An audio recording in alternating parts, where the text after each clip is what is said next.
नमस्कार, स्वागत है आपका के न्यूज में। आप देख रहे हैं हमारा खास कार्यक्रम मंथन और मैं हूं आपके साथ विशाल पंडित। आज मंथन में बात होगी वन नेशन वन इलेक्शन पर।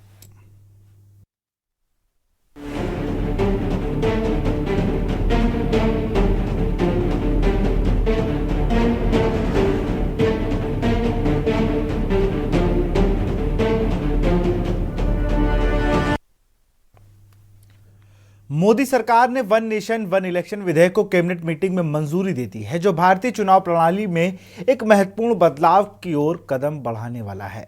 इस विधेयक का उद्देश्य है कि एक समय में लोकसभा और राज्यों की विधानसभाओं के चुनाव कराने हैं, जिससे चुनावी खर्चों में कमी, समय की बचत और शासन व्यवस्था में स्थिरता आएगी। अब इस विधेयक को संसद के चालू शीतकालीन सत्र में पेश किए जाने की संभावना है। सबसे पहले इसे जॉइंट पार्लियामेंट्री कमेटी के पास भेजा जाएगा, जो सभी सियासी दलों से इसके विभिन्न पहलुओं पर सुझाव मांगेगी। इस प्रक्रिया के बाद विधेयक को संसद में लाया जाएगा, जहां से चर्चा और मंजूरी के लिए प्रस्तुत किया जाएगा। वन नेशन वन इलेक्शन का विचार कई वर्षों से चर्चा में था, लेकिन अब इसे लागू करने के लिए राजनीतिक और प्रशासनिक स्तर पर गंभीर प्रयास किए जा रहे हैं। इस विधेयक को लेकर राजनीतिक दलों में मिश्रित प्रतिक्रियाएं हैं। कुछ दल इस प्रस्ताव के समर्थन कर रहे हैं, तो वहीं कुछ दल यह चिंता में है कि इससे उनके चुनावी संचालन पर असर पड़ेगा।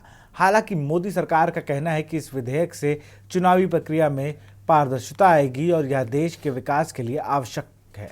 सरकार का कहना है कि एक ही समय में चुनाव होने से न केवल सरकारी खर्चे घटेंगे, बल्कि चुनाव प्रक्रिया भी दक्षता आएगी।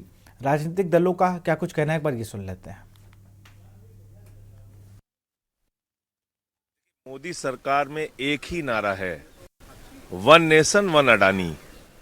उनको देश के लिए, देश की संपत्तियों को बेचने के लिए एक अपना दोस्त चाहिए और उसके लिए वो काम कर रहे हैं। जहां तक वन नेशन वन इलेक्शन का सवाल है, इसमें मुझे ये नहीं समझ में आता कि अगर 5 साल के लिए एक निर्वाचित सरकार है और वो सरकार बीच में अल्पमत में आ गई, तो आप क्या करेंगे? क्या आप एक चुनी हुई सरकार का दोबारा मिड टर्म इलेक्शन नहीं होगा? क्या अगर मान लीजिए आपने एक बार पूरे देश का एक साथ चुनाव करा दिया, तो आज महाराष्ट्र है, अभी तो वहां सरकार बनी है, झारखंड है, अभी वहां सरकार बनी है, जम्मू कश्मीर हरियाणा है, अभी वहां सरकार बनी है, पंजाब का कार्यकाल बाकी है, उत्तर प्रदेश का कार्यकाल बाकी है। आप कैसे चुनाव करा देंगे पूरे देश का एक साथ? जिन सरकारों के कार्यकाल बाकी हैं, उनका चुनाव आप कैसे कराएंगे? और सबसे बड़ा सवाल मेरा यह है कि ये बहानेबाजी है कि आप कह रहे हैं कि एक साथ चुनाव कराने से खर्चे कम आएंगे। क्या वोटर्स की संख्या कम हो जाएगी एक साथ चुनाव कराने से? क्या ईवीएम की संख्या कम हो जाएगी? भाई, उतने ही वोटर एक साथ चुनाव कराने में भी भाग लेंगे, उतने ही वोटर अलग अलग चुनाव कराने में भी, उनके समय पर चुनाव कराने में भी भाग लेंगे। तो खर्चे का सवाल कहां से आ गया? फिर आप कहते हैं साहब आचार संहिता का सवाल। मान लीजिए राज्य का चुनाव है, तो उसमें भी उतनी ही समय के लिए आचार संहिता लगती है। देश का जो चुनाव है, आजकल जब भी देश का चुनाव होता है एक साथ होता है, तो उसमें जो आचार संहिता लगती है एक साथ लगती है। I completely oppose this one nation, one election idea. It is against the tenets of parliamentary democracy. In parliamentary democracy, a government is only there unless it has the majority of the house it belongs to, either the parliament or the assemblies. So whenever a government loses a majority, a new formation must happen or elections must be held. So this can't pass without some significant constitutional amendments, for which this government does not have the numbers. This is mere kite flying. And secondly, we have about 30 states. I believe that having 3 or 4 assembly elections every year is good for India, because it gives the people of India an opportunity to vent their opinions, and also keeps political parties on toes. Think about it. If political parties have to face elections once in 5 years, they'll be very laid back. They will not listen to people. There won't be any course correction. This is a good way for political parties also to be attuned towards the needs of the people, and also for the people to give their endorsement or to negate governments and from time to time. The Treasury benches said that it will save huge amount No, no, of money which will be there are, utilized in the development. and of I different can give another list of the methods in which we can save money. Instead of we can scrap a lot of these vanity projects of this government, we can save a lot more money. There are a lot more money can be saved.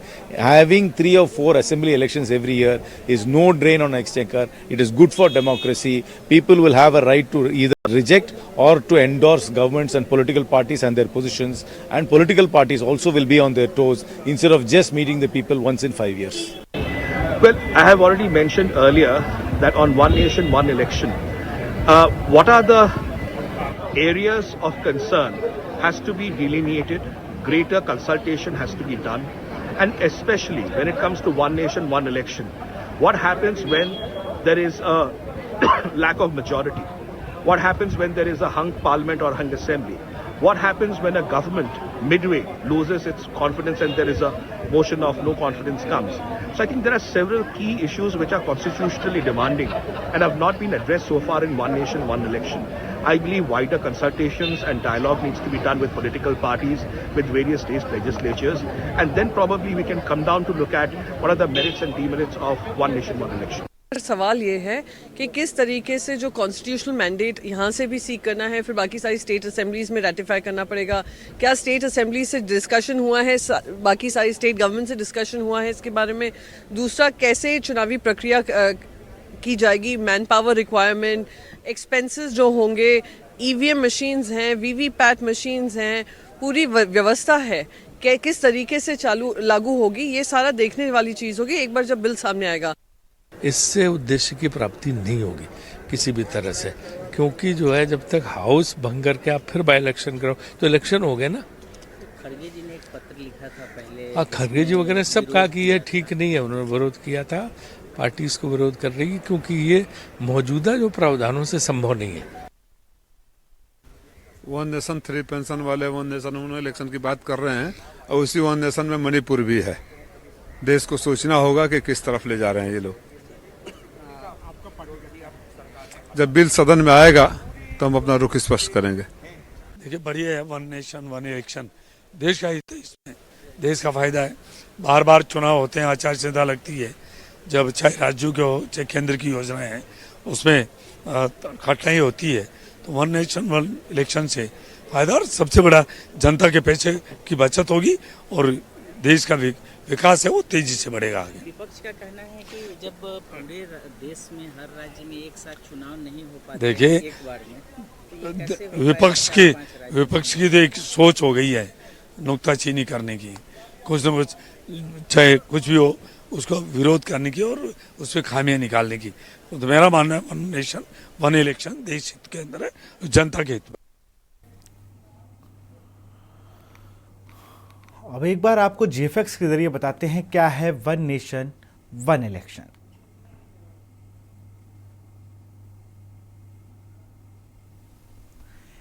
एक देश एक चुनाव.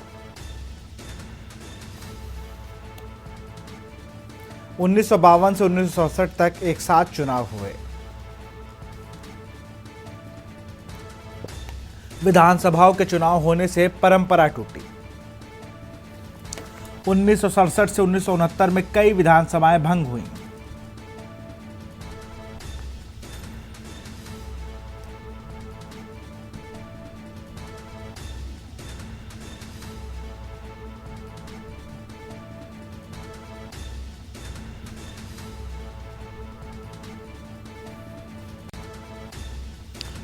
और इसी पर चर्चा करेंगे. हमारे साथ खास मेहमानों का पैनल भी जुड़ेगा. हमारे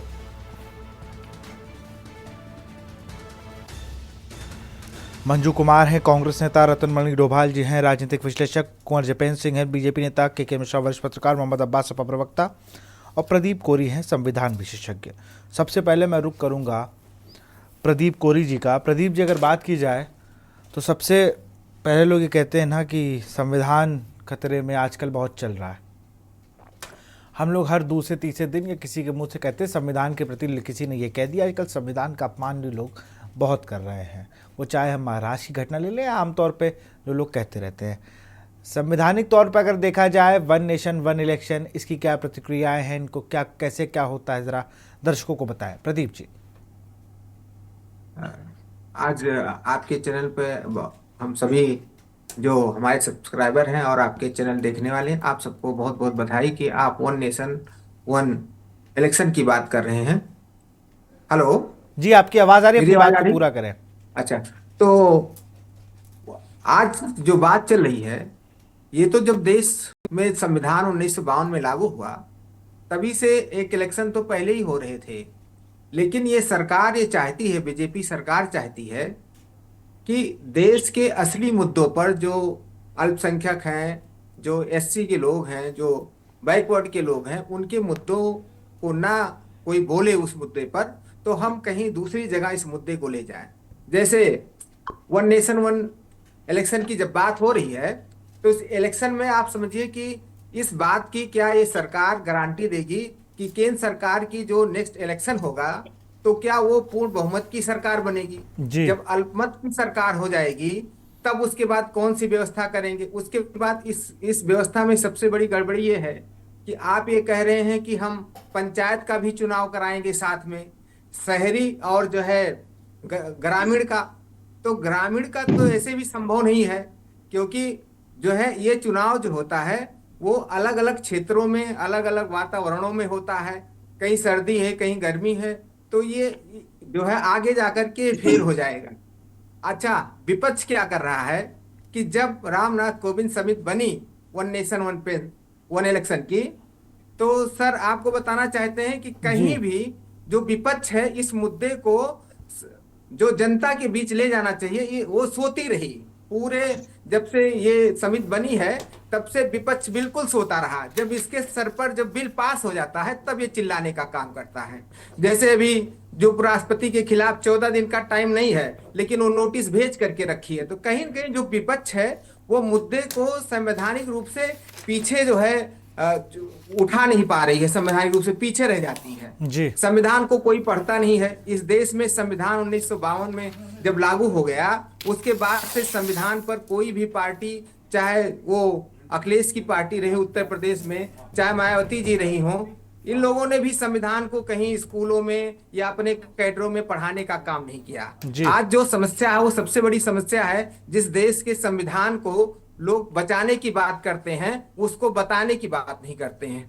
सर हमारी बात समझ रहे हैं ना? बिल्कुल बिल्कुल। हम बताने का, जब तक हम बात जानेंगे नहीं तो बचाएंगे क्या? हमारा जमीन है, हमारा घर है, अगर हम उसको जान जाएंगे ये मेरा घर है, अगर हम जान जाएंगे कि न्यूज चैनल हमारा है जी, तो अगर कोई इस पर हाथ लगाएगा तो जरूर हम इसके, जितना भी हमारे पास बल होगा, आपके पास बल होगा, जो जान रहा होगा कि न्यूज हमारा है, तो उसको बचाने की कोशिश करेगी। अगर हम नहीं जान रहे तो मेरे सामने ही बर्बाद हो रहा होगा, तो हम इसको बर्बाद होते देखेंगे। और कोई कहता रहे बचाओ बचाओ, बचाने वाले से काम बनने वाला नहीं है। जी। तो हम सभी अपने दर्शकों से कहना चाहते हैं कि जो के न्यूज है, इस चैनल के द्वारा जो असली मुद्दे उठाए जाते हैं, वास्तव में आप सब इसके लिए आभारी हैं। और ये बात जो आज वन नेशन वन इलेक्शन की बात चल रही है, आने वाले दिन में ये झूठा हो जाएगा।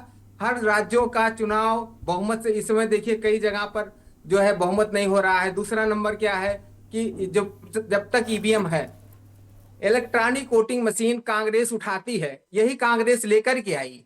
लेकिन अब कांग्रेस जहां जीत जाती है वहां तो चुप हो जाती है।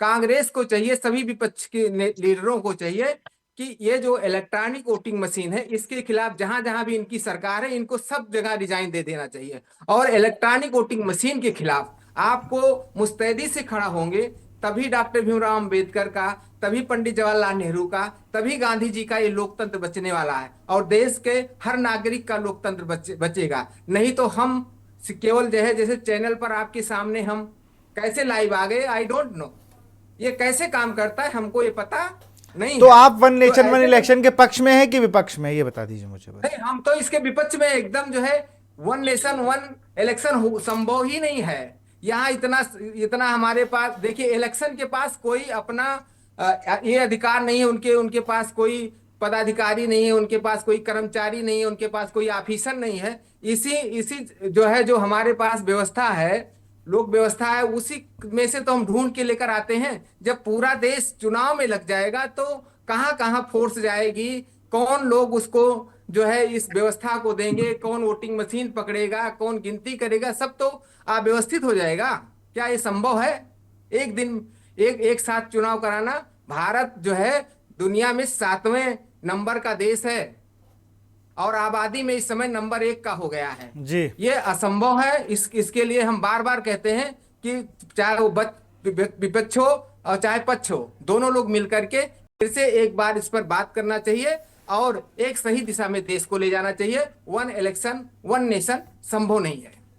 चलिए बिल्कुल, मैं कुंवर जी सर। जिपेंद्र के पास चलूंगा। कुंवर जिपेंद्र, आप की पार्टी के सब लोग ये कह रहे हैं ये देश हित में है। मैं कंगना रावत को सुन रहा था, मैं भागीरथ जोशी को सुन रहा था, मैं तमाम ऐसे नेताओं को सुन रहा था। अभी उनका कहना है कि भाई ये तो देश हित में है, लेकिन बड़ा सवाल है, मंजू कुमार भी उस चीज़ पे आएंगी, मोहम्मद अब्बास भी आएंगे, और मेरा भी यही सवाल है, मैनेजमेंट कैसे होगा? अगर पंचायत लेवल से लेकर, मैं कह रहा हूँ प्रधान लेवल से उठा लें, इसके नीचे भी चुनाव होते हैं भाई, प्रधान लेवल से लेके राष्ट्रपति तक के चुनाव, प्रधानमंत्री तक के चुनाव एक साथ कराना क्या इस देश में पॉसिबल हो चुका है? जहां पर 7 चरणों में चुनाव हो रहे हों इस हाईटेक दुनिया में, जहां पर 3-3 दिन बाद इलेक्शन कमीशन अपना आंकड़े बदल रहा हो, वहां पर इस तरीके से ये 1 नेशन 1 इलेक्शन को कराना। ये तो आपने भी मान लिया कि इस हाईटेक दुनिया में 7-7 चरण में हिंदुस्तान में, मैं तो अटल जी को मानता हूं, सबसे हाईटेक अटल जी थे, उन्होंने 3 चरणों में करा दिया था। नहीं देखिए ना, आपने माना ना, ये देखिए बिल्कुल मैं मान रहा हूं। 1967 तक जी। देश में चुनाव होता था ना जी। एक नेशन एक चुनाव के पैटर्न पे ही देश था, और देश के अंदर कांग्रेस की सरकार थी जी। आज आजादी के 76 वर्षों के बाद भी विकासशील भारत की पहचान को अब बदलने का प्रयास करके विकसित भारत की तरफ देश को ले जाने का वर्तमान सरकार प्रयास कर रही है। थोड़ी देर के लिए भूल जाते हैं कि ये कौन सी सरकार है, भारतीय जनता पार्टी के, फिर उसमें राजनीति आती है। हम कहते हैं कि आज देश में 76 सालों के बाद वो प्रयास हुए हैं। दुनिया की नजर में हम एक विकासशील देश बने रहे इतने लंबे समय तक, और अभी भी दुनिया कहती है कि विकसित भारत बन रहा है, अभी बना नहीं। और जब कांग्रेस की सरकारें थी तो अनेकों राज्यों में सरकारों को बाधित करने का काम, प्रताड़ित करने का काम, सरकारों को भंग करने का काम इस देश में खूब हुआ है, देशवासियों ने खूब देखा है। और 1967 तक जो देश में एक ही चुनाव होता था, तो शायद ऐसा लगता है कि इन सब कार्रवाइयों के पीछे फिर वो लोकसभा तक आ गई, तो कहीं ना कहीं पैटर्न ऐसा बनाया जा रहा था कि भारत देश कहीं व्यवस्थित ही ना हो पाए, देश के अंदर ऐसे समीकरण ही ना बने कि देश तरक्की की राह में आगे बढ़े। विकासशील भारत से विकसित भारत का जो सफर है, अगर 1967-68 में शुरू हो गया होता तो शायद 2004-5 तक कांग्रेस की सरकार के रहते ही ये देश एक विकसित राष्ट्र के तौर पर, अंतरराष्ट्रीय तौर पर पहचाना जाता। बिल्कुल। आज देश हाईटेक है, दुनिया हाईटेक हो चुकी है। आज हम चांद पर वहां पहुंच गए जहां दुनिया का कोई देश नहीं पहुंचा अभी। आज भारत के वैज्ञानिक, भारत के डॉक्टर, भारत के इंजीनियर पूरी दुनिया में अपना परचम लहरा रहे हैं। आईटी सेक्टर में भारत के हमारे जो इंजीनियर्स हैं या हमारे वो लोग जो उस आईटी क्षेत्र से जुड़े हुए हैं, पूरी दुनिया में उनका परचम लहरा रहा है। विश्व बैंक में भारत का परचम लहरा रहा है। बस सरकारें बनती हैं अमेरिका में तो वहां पे भी 2-4-5 भारतीय ऐसे होते हैं, तो हम खूब वाहवाही लूटते हैं, खूब अखबारों में छपता है। हम सब राजनीति को भूलकर, पार्टियों को भूलकर हम कहते हैं हमारे भारतीय, हमारे भारतीय, हमारे भारतीय। तो जब हम हमारे भारतीय कहते हैं तो हमारा भारत की तर्ज पर एक क्यों नहीं हो सकते? अगर चलिए मैं जवाब लेता हूँ। चलिए मैं जिपेंद्र भाई आऊंगा आपके पास, मंजू कुमार के पास चलूंगा, आता हूँ आऊंगा। मंजू जी जवाब दीजिए जरा। भाई आपको वो कह रहे हैं ना कि आपकी सरकार चाहती तो और पहले हो गया होता, 52 से लेकर 67 तक हुआ ही है, तो अब होने में क्या दिक्कत है? आप सुन पा रहे हैं मुझे? हाँ बिल्कुल सुन पा रहा हूँ। हाँ, पहले विशाल जी मैं आपसे एक रिक्वेस्ट करती हूँ, जैसे कि आपने इतना टाइम सबको दिया तो मुझे भी उतना टाइम दिया जाए, मैं अपनी पूरी बात रख सकूँ। मैंने आपको टाइम, मैं तो आपको बोलने के लिए खुद ही मैंने आपसे कहा आप, हाँ तो मैं यहाँ सबको टाइम देता हूँ मैडम, मैं किसी के लिए ऐसा हाँ, नहीं है कि किसी को कम आपने किसी को हमारा ज्यादा। Time okay. आपने हमारा टाइम कम कर दिया।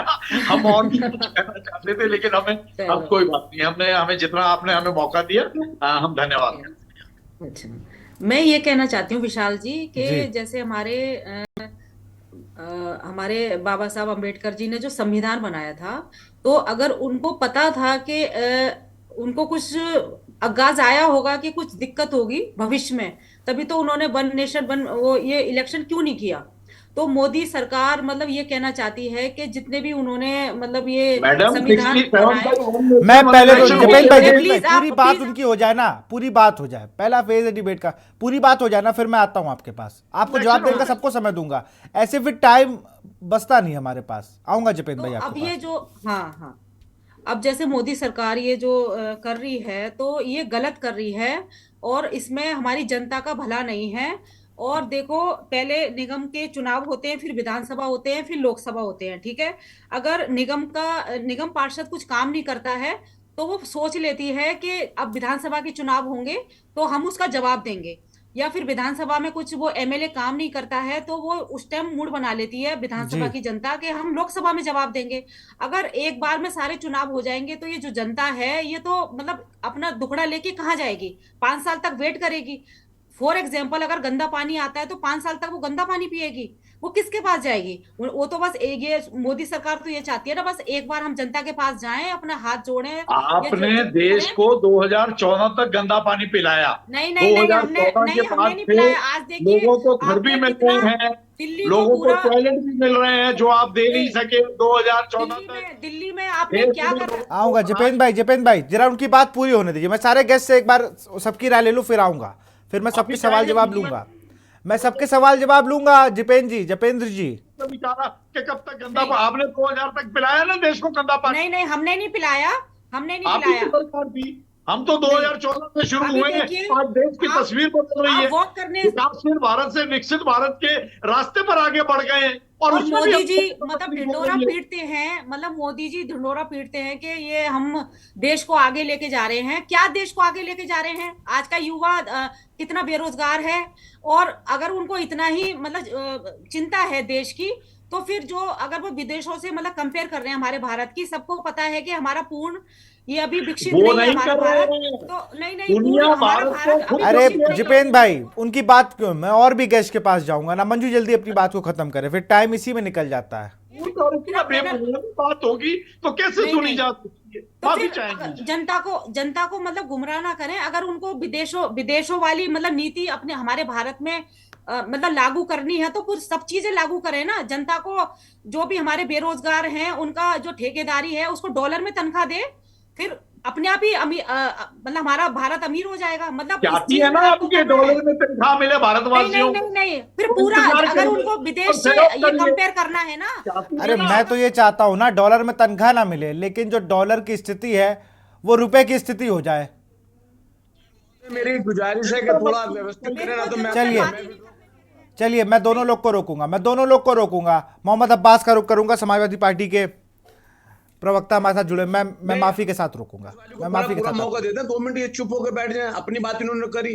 नहीं मैंने करी नहीं है। अरे मैंने जनाब, तो झूठ अभी मौका ही बोलेंगे नहीं तो मिला, आप मैंने अपनी जुड़ेंगे। बात अरे करी। मैं कह रहा हूं ना जपेन भाई, मैं आ जाऊंगा आपके पास पूरा समय दूंगा आपको जवाब देने का, पहले उनकी बात तो हो जाने दिया। आप हर बात पे टोकोगे तो फिर ये डिबेट क्या तो पर्सनल टॉक शो हो जाएगा आप दोनों लोगों का।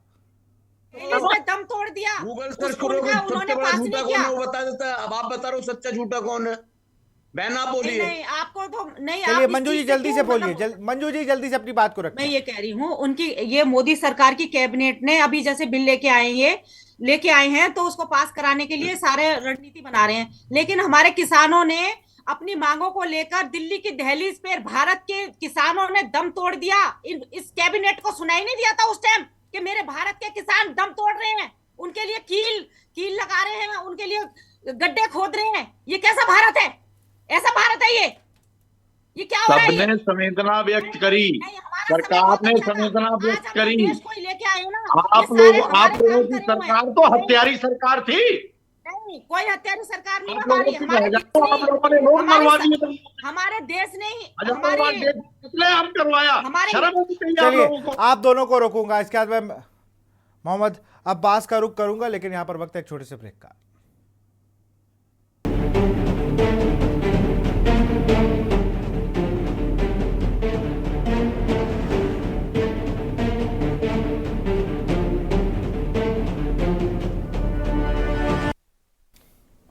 ब्रेक के बाद आपका स्वागत। सीधे रुख करते हैं मोहम्मद अब्बास का, समाजवादी पार्टी के प्रवक्ता। मोहम्मद अब्बास, अभी मैं राजीव राय को हम लोगों ने बयान उनका सुनाया, वो कह रहे थे कि वन नेशन वन इलेक्शंस किए, उन्होंने मणिपुर का जिक्र किया और बहुत सधा हुआ वो हमेशा से जवाब देते हैं। उन्होंने एक बात और कही कि जब ये विधेयक पेश होगा सदन में, हम तब इसका जवाब देंगे।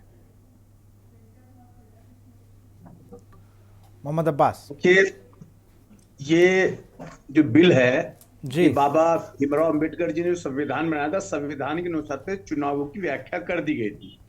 1967 तक चुनाव भी हुए, लेकिन अब जो भारतीय जनता पार्टी चाहती है, अव्यवहारिक नहीं है, लोकतांत्रिक भी है, संभव नहीं है। अगर कोई सरकार बीच में गिर जाती है, बैसाखियों पर चलने वाली मोदी जी की सरकार अगर कल को गिर जाती है, तो क्या वन नेशन वन चुनाव हो जाएगा?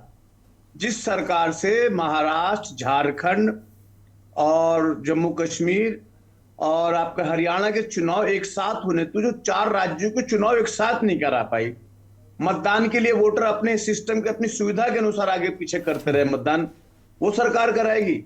ये बिल्कुल गलत है और इसका अपोज होगा। और राष्ट्रीय अध्यक्ष जी का ट्वीट भी आ गया है कि इसे ठीक नहीं माना। आज उनका ट्वीट आप देखिए कि ये बिल्कुल भी ये चाहता है कि एक टाइम में कब्जा करें और देश को बेचने की प्रक्रिया को कंटिन्यू रखा जाए। मेरे भाई भी कह रहे थे, भाजपा के साथी हमारे कह रहे थे बहुत तरक्की करी। 81 करोड़ लोग जिस देश में राशन की लाइन में खड़े विकसित देश बन जाएगा। 81 करोड़ लोग। हंगर इंडेक्स में आप देखो ना, WHO में कहां है भारत, हेल्थ इंडेक्स में कहां है भारत। 4.5 लाख करोड़ रुपए आपने एक व्यक्ति विशेष को बांट दिए। आप ये तो वन नेशन नहीं, वन अडानी, वन अंबानी और वन गुजराती, ये एक गैंग है, वन गैंग। एक रहेंगे, सेफ रहेंगे नारे के साथ चल रहा है। और नहीं, मैं माफिया के लिए थोड़ा राजनीतिक शब्दों का इस्तेमाल करना चाहिए। नहीं, ये माफिया ये बिल्कुल अव्यवहारिक है, लोकतांत्रिक है। और ये सिर्फ और सिर्फ मैं समझता हूँ इस पर होना कुछ नहीं है। जैसे महिला आरक्षण बिल का मसला था, वो 2029 में आएगा, फिर 40 में आएगा, 50 में आएगा। इसी तरह से लोगों का ध्यान भटकाने के लिए, क्योंकि पूरी दुनिया में भारत को इंटरनेशनल बेइज्जती हो रही है कि एक व्यक्ति ने पैसा लेकर रिश्वतखोरी करी, सारी दुनिया में उस पर मुकदमा चलेगा। और वो नियम यहाँ लागू होता है, सेबी में वो नियम लागू होता है, RBI में वो नियम लागू होता है। उस पर आज तक JPC नहीं बना कहीं। और जब जब उस बात को जोर शोर से उठाया जाता है, तो कभी संबल उठा दिया जाता है, कभी अजमेर उठा दिया जाता है, कभी कोई मसला उठा दिया जाता है। अब निकाल के एक ग्रुप का पत्थर निकाल, वन नेशन वन चुनाव, ताकि देश बेवजह की बातों में इल्झा रहे और मुख्य मुद्दों से देश का ध्यान भटकाकर इस देश को नितंत लगातार बेचने का काम, जो इस तरह से देश का इंफ्रास्ट्रक्चर बेचा जा रहा है और सारी चीज हो रही है, व्यक्ति विशेष के हितों को साधने के लिए ये सरकार काम कर रही है।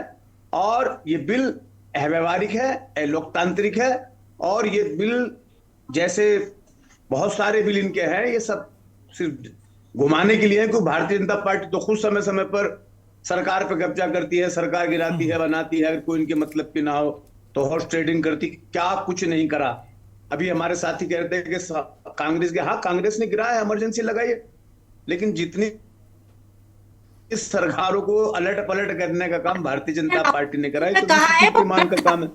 उन्होंने उस चीज के लिए कहा है कि ये गलत था, इससे ज्यादा क्या करें, बोलो। जो भी था हमारे, उन्होंने भी तो मतलब हम लोगों का मानना है, राष्ट्रीय अध्यक्ष जी अखिलेश जी का बयान आ गया है कि बिल अलोकतांत्रिक है, अव्यवहारिक है और संविधान विरोधी है। जो सरकार 4 राज्यों के चुनाव अपनी हिसाब से कराया, उसने आगे पीछे 2 महीने गैप करके 4 राज्यों के चुनाव एक साथ नहीं करा सकती। इन्हें इतना मालूम होना चाहिए कि नगर निगम या नगर पालिकाओं के स्थानीय निकाय चुनाव की वोटर लिस्ट अलग होती है, पंचायत की अलग वोटर लिस्ट होती है, हर चीज का सिस्टम अलग अलग होता है।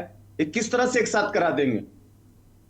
तो ये सिर्फ बिल्कुल, वक्त मैं को जरा टालने का काम किया जा रहा है। बिल्कुल, अब मैं राजनीतिक विश्लेषक रतनमणि डोभाल जी के पास चलूंगा। मैं रोक रहा हूँ वापस आपको। रतन जी, आप कैसे देख रहे हैं इन सब चीज़ों को? कई चुनाव आपने कवर किए हैं, वन नेशन वन इलेक्शन को लेकर क्या सोचते हैं आप, और इस पर वोटर्स को लेकर क्या कुछ है? विपक्ष तो कह रहा है ये बिल्कुल किसी मतलब का बिल नहीं है और इसको हम लोग नहीं पास होने देंगे, वो तो विरोध में है। और मोदी सरकार कह रही है, उनके मंत्री उनके सांसद ये कह रहे हैं कि इससे अच्छा कुछ हो ही नहीं सकता। कुंवर जितेंद्र भी ये बात कह रहे हैं। मैं आऊँगा आपके पास जितेंद्र, पर रतनमणि डोभाल जी का जरा मैं इस पर उनका तर्क जान लो। अनम्यूट कर लीजिए सर।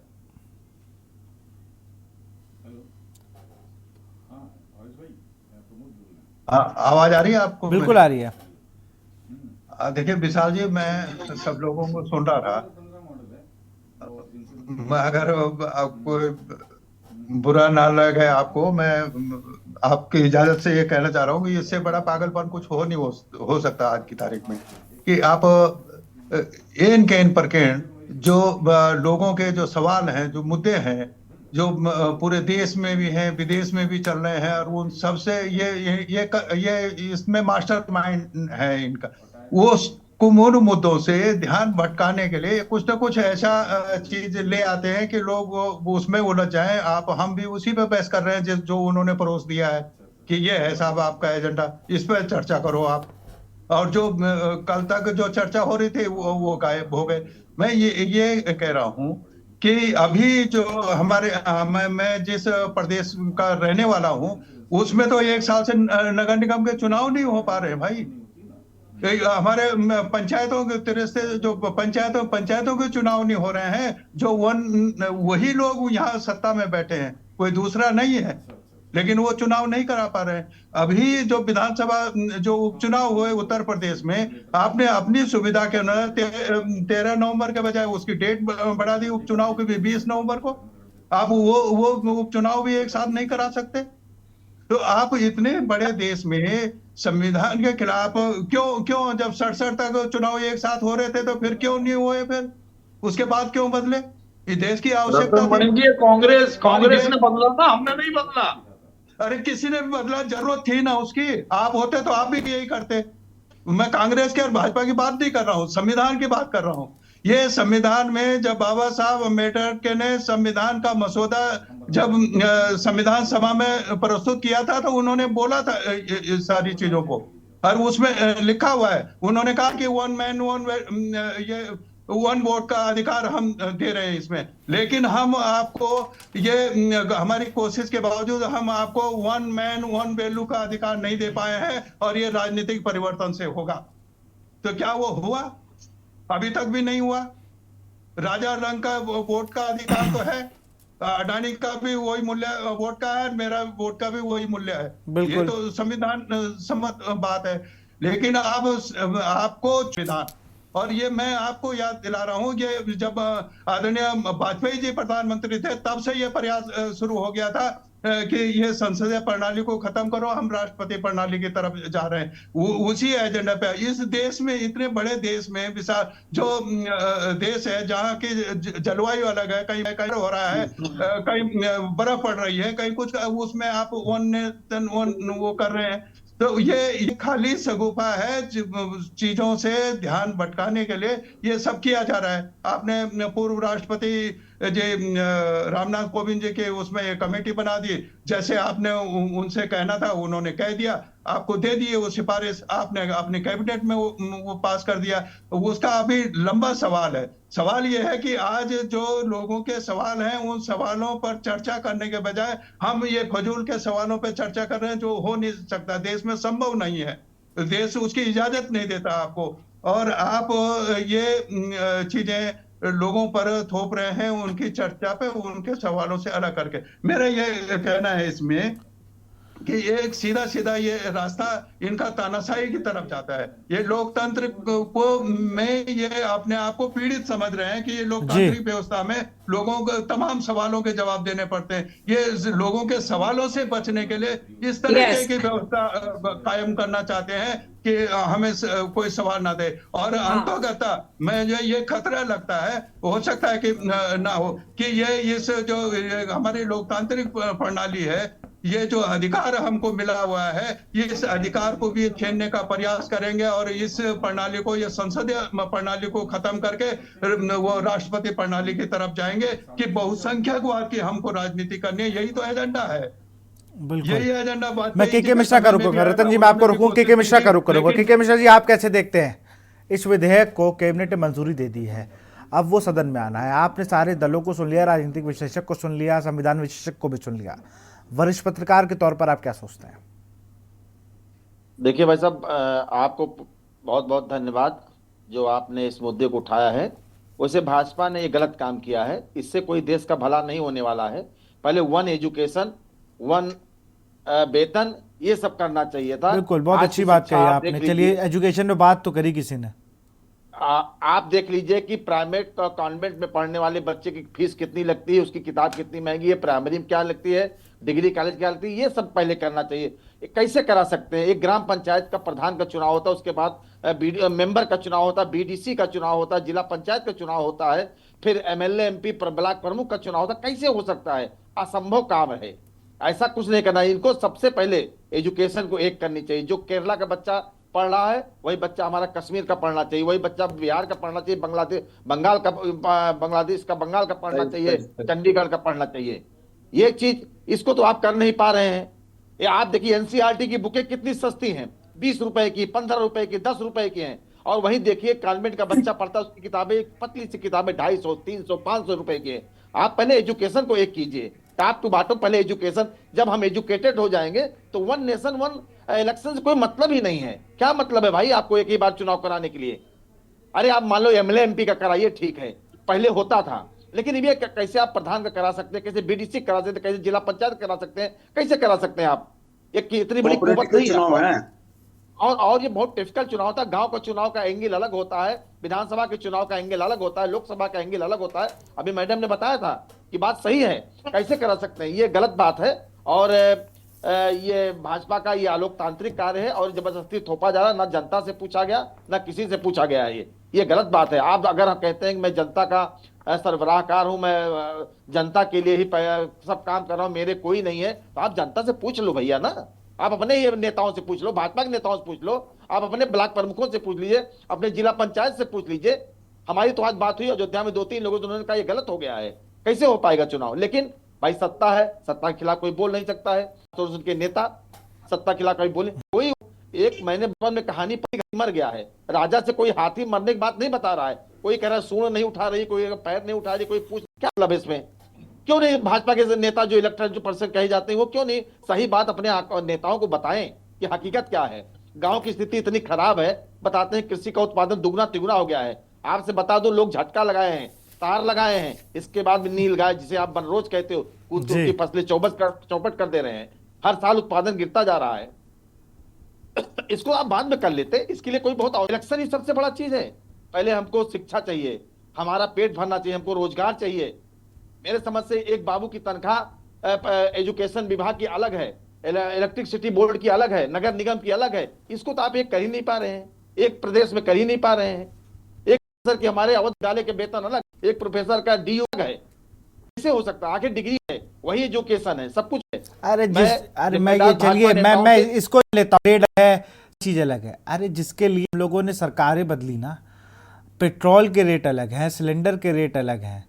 अरे भैया पेट्रोल तो छोड़ दीजिए, आप जान लीजिए मध्य प्रदेश में गया था, सतना में, वहां डीजल हमने यूपी से 2 रुपए महंगा है, पेट्रोल 3 रुपए महंगा है, एक मुश्किल 10 किलोमीटर का। बिल्कुल। चलिए, मैं कुंवर जिपेन कुछ कहना चाह रहा है, मैं रोकूं के मिश्रा आपको।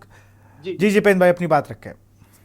जी देखिए, अभी शिक्षा नीति की बात है तो देश में नई शिक्षा नीति इसीलिए तो लाई गई है कि समानता का अधिकार और जिस तरह से देश को आगे बढ़ा के एक विकसित राष्ट्र की तर्ज पर खड़ा करने का प्रयास हो रहा है, उसमें चिकित्सा और शिक्षा के ऊपर निश्चित तौर पर सरकार ने अपने कदम आगे बढ़ाए। नहीं, कदम आगे बढ़ाए, मैं मानता हूं आपकी बात, लेकिन मेरी बात एक चीज बता दीजिए, क्या इलेक्शन इतना जरूरी है? कैसे आप करा पाएंगे? ग्राम पंचायत के चुनाव से लेके सांसद का चुनाव आप कैसे करा पाएंगे? इतने हमको बता दीजिए बस।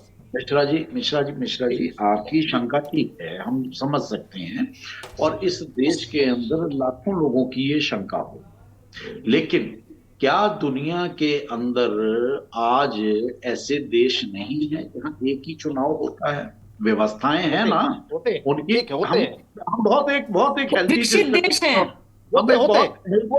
हमारे समझ से उत्तर प्रदेश की जितनी आबादी, जितना बड़ा उसका रकबा है, 50 देश आते हैं, 50 देश आते हैं उसमें भाई साहब, बहुत छोटे, एक जिले के बराबर देश, एक जिले के बराबर देश है। हम पॉजिटिव जाए ना, तो हम बिल्कुल सही है ना, ठीक है। आपकी जब वो व्यवस्थाएं हो सकती हैं, आज विकसित भारत की तर्ज पर आगे बढ़ रहा है, व्यवस्थाएं बनाने का प्रयास किया जा रहा है। हम दुनिया के साथ आम आदमी को मजबूत करना पड़ेगा। भारत का मैं विरोधी नहीं हूँ, हमारा भारत मजबूत तभी होगा, हमें आम आदमी जो भारत का नाम होगा, मेरा नाम। चलिए, मैं सबको रोकूंगा। प्रदीप कोहरी कुछ कहना चाह रहा है, मैं सबको रोकूंगा। प्रदीप कोहरी, जपेंद्र भाई जल्दी से अपनी बात को खत्म करें, जल्दी से खत्म, क्योंकि टाइम बिल्कुल आखिरी डिबेट की एंड की ओर हम लोग बढ़ रहे हैं। ये सही है गलत है, इससे एक बार हम बाहर निकल जाते हैं, ठीक है, राजनीतिक दायरे से बाहर निकलकर अगर हमारे भारत देश में ऐसा संभव हो जाए कि राष्ट्र में सभी चुनाव अच्छे हों, मुद्दों के ऊपर सरकारें भविष्य में अच्छा काम करें, देश में प्रति व्यक्ति आय बढ़े, देश में बेरोजगारी कम हो, देश हमारा औद्योगिकरण से और बाकी सेक्टर्स में आगे बढ़े, तो क्या हम सब लोग ये चाहते हैं कि हम ऐसा विकसित भारत देखना? नहीं चाहता है, कौन नहीं चाहता? नहीं ये चाहते हैं, हम विकसित भारत को देखना चाहेंगे कि नहीं चाहेंगे? अरे ऐसे नहीं बात समझ में आएगी भाई। आऊंगा मंजू जी आपके पास भी आऊंगा, अब्बास भाई आपके पास भी, सबकी बात मैं सुन लूंगा। जपेंद्र जी की बात तो हो जाए ना पूरी। भले अच्छी हो, आपकी सोच भले अच्छी हो, लेकिन आप जनता को अपने पास में इसको समझा नहीं पा रहे हैं, इसको जनता के पास ले जाए। अभी आपने जितने काम किए हैं जनता से पूछ के अगर करेंगे तो आपको ज्यादा बेनिफिट। मैं कोई भाजपा कांग्रेस सपा का मतलब नहीं समझ रहा, मैं किसी दल की बात नहीं कर रहा हूं, आखिर जनता हूं, मैं आपके वोटर हूं, कभी आपको वोट देता हूं, कभी कांग्रेस को, कभी सपा को, कहूं बसपा, हम आपके वोटर, हमारी बातें कहां आप सुन रहे हैं? अपने नेताओं की बात सुन लीजिए मान्यवर, आपके एमएलए एमपी की बात सुन लीजिए मान्यवर, अपने जिला पंचायत अध्यक्ष की बात सुन लीजिए, वो क्या बोलता है। मिश्रा जी हमने एक सिंपल क्वेश्चन करा कि अगर राजनीति से इतर होकर बात करें, अगर भारत में उसकी बात है कि नहीं है? जल्दी से अपनी बात को जपेंद्र खत्म करे। के मिश्रा मैं रोकूंगा आपको, मैं रोकूंगा। जपेंद्र जल्दी से अपनी बात को खत्म करे। जपेंद्र भारत तभी होगा, ठीक है, अभी हमें बोलने के लिए कहा गया, ठीक है। अंदर हमारे छोटे व्यापारी हैं, शंकाएं, उनकी तनख्वाह 3 से 4 लाख रुपए होनी चाहिए भारत में। देखिए कितना विकसित हमारा भारत होता है, जो आज 12,000 रुपए उसकी तनख्वाह है, उसको वो भी जॉब नहीं मिलती है। कितनी मतलब हमारा भारत कहाँ है? एक तरफ हम एक विकसित की बात करते हैं।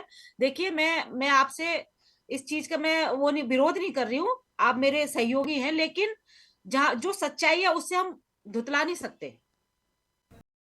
हमें एजुकेशन पे बात करनी चाहिए। मिश्रा जी के साथ में पूरी तरह से। अरे अच्छी बात है, अभी तक आपने एजुकेशन की बात नहीं की थी मैडम, मैं माफी के साथ आपको टोकूंगा, अभी तक आपने भी ये बात नहीं की थी।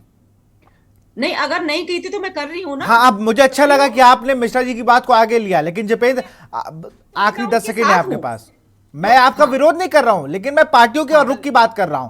हर पार्टी अपने लिए देखती है। अभी तक मैं कह रहा हूं ना, एजुकेशन सिस्टम को जितना स्ट्रक्चर खराब हो सकता था उतना स्ट्रक्चर खराब एजुकेशन है, और भी बहुत सारी चीजें हैं। अगर मैं गिनवाऊंगी तो फिर आप बोलोगे कि फिर टाइम सारा हो जाएगा। मेरा सिर्फ इतना बोलना है कि अभी 1 नेशन 1 इलेक्शन कोई बहुत आवश्यकता नहीं है। पहले छोटे स्तर पर हमको आप डेवलप कीजिए, छोटे स्तर पर हमको डेवलप कीजिए, एक कीजिए हमको पहले छोटे। बिल्कुल मैं आऊंगा। ठीक है मिश्रा जी, बिल्कुल हो जाएगा, समय की कमी है। जल्दी जपेंद्र जी अपनी जल्दी से बात रखे, फिर मैं सबका उस पर जवाब ठीक है, हमारे सभी साथियों की शंकाएं हैं, ठीक है, हम आपकी शंकाओं का सम्मान करते हैं, लेकिन उसके साथ ही विकसित होते भारत के लिए जो चीजें आवश्यक है, उनके लिए जो संसाधन उपलब्ध कराने हैं या जो उसके लिए जो एक प्रणाली है, ठीक है, आप सबके सुझावों का स्वागत है, लेकिन इस देश को विकसित राष्ट्र के तौर पर पहचाना जाए ये विश्व भर में, और ये हमारे देश के अंदर को लोग भी महसूस करें, उसके लिए जो आवश्यक है, उन आवश्यकताओं के अनुरूप भारतीय जनता पार्टी की सरकार आगे बढ़ रही है, और हमें भरोसा है कि हम देशवासियों को ये एक बार उनके मन के विचार हैं, उनके मन की भावनाएं हैं, उन्हें निश्चित तौर पर उनके अनुसार ये एक सफलता की ओर कदम आगे बढ़ाएं। चलिए बिल्कुल, जल्दी से मैं चलूंगा प्रदीप कोहली के पास, जल्दी से अपनी बात को रखें प्रदीप जी। ये जो केवल नाम बदलना जानते हैं, बीजेपी का काम केवल रह गया है कि नाम, जैसे आप समझिए कि जो योजना आयोग था उसको नीति आयोग बना दिया। जो धरातल पर इनकी योजना होती है वो सब बेकार होती है। न स्वास्थ्य की बात करेंगे, न शिक्षा की बात करेंगे, न रोजगार की बात करेंगे। इलेक्शन जो रामनाथ कोविंद जी की समिति बनी, वो कहां कहां पर लोगों से इसके बारे में इंक्वायरियां किया कि अपने सुझाव मांगे, कहां पर जो है कोई जो है राजनीतिक या पत्रकार के लोग जो है या जो बुद्धिजीवी लोगों से देश में पूछना चाहिए कि नहीं पूछना चाहिए। ये देश लोकतंत्र से चल रहा है कि जो हिटलर शाही से चल रहा है, जो मोदी जी बुद्धिजीवियों की राय ली गई है। एक सेकंड मेरी बात सुनिए, एक सेकंड।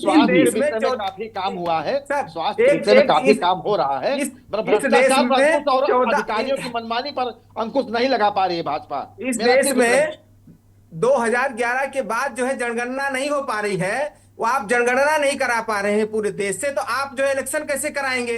आप जनगणना क्यों नहीं करा रहे हैं? इसकी बात कोई पार्टी या जो है हमारे लोग क्यों नहीं जनगणना करा रहे हैं? आपको जनगणना कराना चाहिए। आपका कोई आंकड़ा है? जब आपके पास कोई आंकड़ा नहीं है, शिक्षा का आंकड़ा नहीं है, आपके पास लोगों का आंकड़ा नहीं है, आपके पास बीमारी का आंकड़ा नहीं है, जनगणना से सारे आंकड़े आते हैं, फिर भी आप आंकड़ा देना नहीं चाहते हैं। जो मोदी जी कहते हैं वही सही है, ये सही नहीं हो सकता है। माने हम लोग भी जी, अरे भाई आप सुन ही नहीं रहे हैं।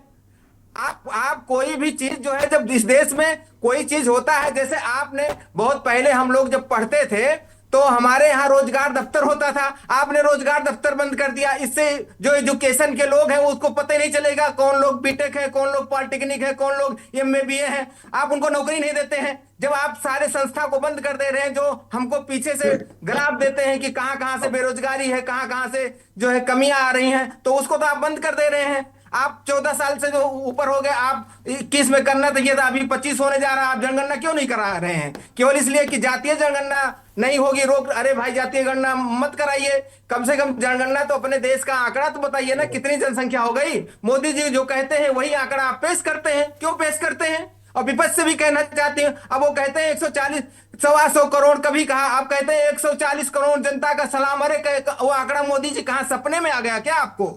आपके पास कोई आंकड़ा नहीं है। वन नेशन वन इलेक्शन के द्वारा देश में आप जो है आंतरिक कलह उत्पन्न करना चाहते हैं। सरकार में कहीं से भी स्थिति। चलिए प्रदीप जी मैं रोकूंगा, मंजू जी जल्दी से अपनी बात को रखें, जल्दी से। पार्टी के विरोधी नहीं है, लेकिन इस देश में जो है गृह युद्ध की स्थिति आ रही है। चलिए मैं रोकूंगा प्रदीप जी मैं रोकूंगा आपको। प्रदीप जी मैं रोकूंगा, मंजू जल्दी से अपनी बात को रखें। कह रहे हैं कि तुम इस घर में नहीं रहने पाओगे। चलिए केके जी आपको भी रोकूंगा, मंजू जल्दी से अपनी बात को रखें।